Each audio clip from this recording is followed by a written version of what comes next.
Santapan Harian, Jumat, 12 Juni 2020. Hari ini, kita akan membaca 2 Korintus pasal yang ke-8, ayatnya yang pertama hingga ayatnya yang ke-15. Namun sebelumnya, mari kita berdoa.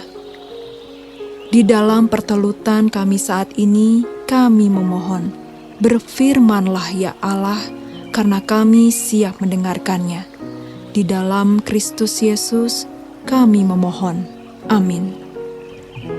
2 Korintus 8 ayat 1-15. Saudara-saudara, kami hendak memberitahukan kepada kamu tentang kasih karunia yang dianugerahkan kepada jemaat-jemaat di Makedonia. Selagi dicobai dengan berat dalam pelbagai penderitaan, sukacita mereka meluap, dan meskipun mereka sangat miskin, namun mereka kaya dalam kemurahan. Aku bersaksi bahwa mereka telah memberikan menurut kemampuan mereka, bahkan melampaui kemampuan mereka. Dengan kerelaan sendiri, mereka meminta dan mendesak kepada kami supaya mereka juga beroleh kasih karunia untuk mengambil bagian dalam pelayanan kepada orang-orang kudus. Mereka memberikan lebih banyak daripada yang kami harapkan. Mereka memberikan diri mereka, pertama-tama kepada Allah, kemudian oleh karena kehendak Allah juga kepada kami. Sebab itu kami mendesak kepada Titus, supaya ia mengunjungi kamu dan menyelesaikan pelayanan kasih itu sebagaimana ia telah memulainya.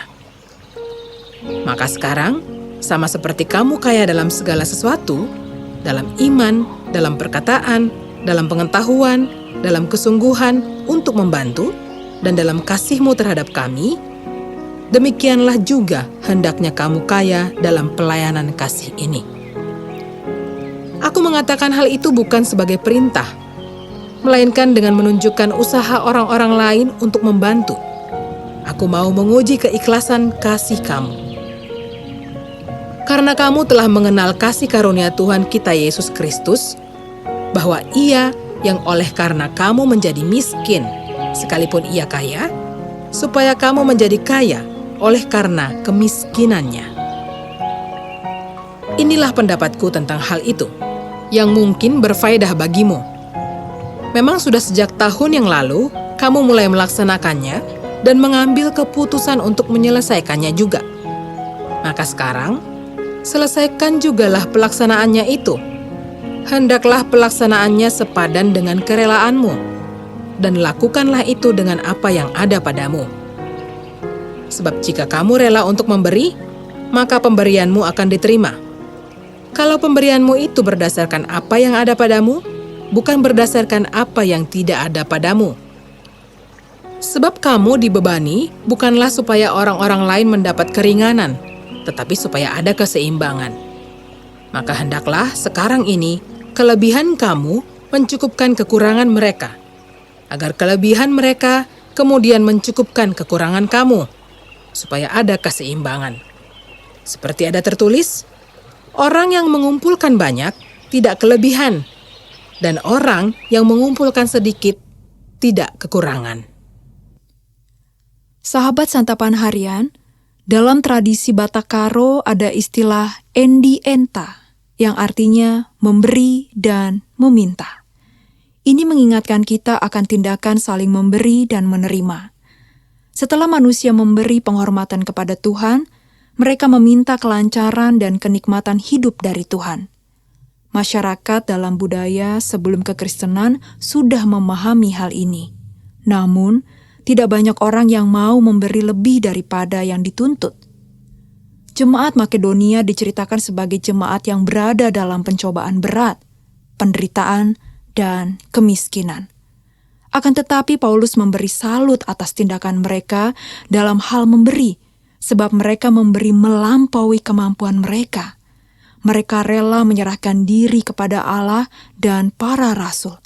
Sekalipun jemaat meminta anugerah, mereka memintanya agar dapat memberi bantuan dalam pelayanan untuk orang-orang kudus. Menarik sekali. Mereka mendesak para rasul dengan sangat untuk bisa membantu.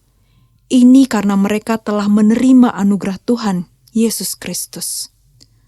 Banyak orang berpikir, untuk diriku saja belum cukup.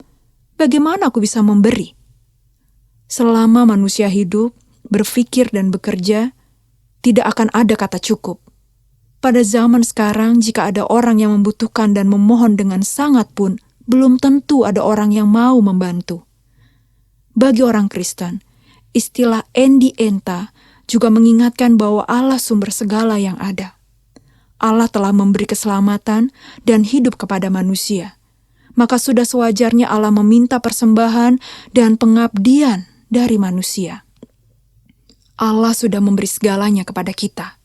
Karena itu, tidak ada pemberian dari kita yang sanggup menyaingi pemberian Allah. Tuhan juga mengatur keseimbangan di tengah umat-Nya. Orang yang memberi tidak akan kekurangan, dan orang yang menerima tidak akan berkelebihan. Tuhan mengatur keseimbangan hidup manusia. Mari kita meneladani jemaat Makedonia. Mari memberi dengan tulus bagi Tuhan dan bertanggung jawab mengelola hidup kita. Mari kita berdoa. Mampukanlah kami ya Allah untuk tulus memberi kepadamu dan sesama. Di dalam Kristus kami bertelut. Amin.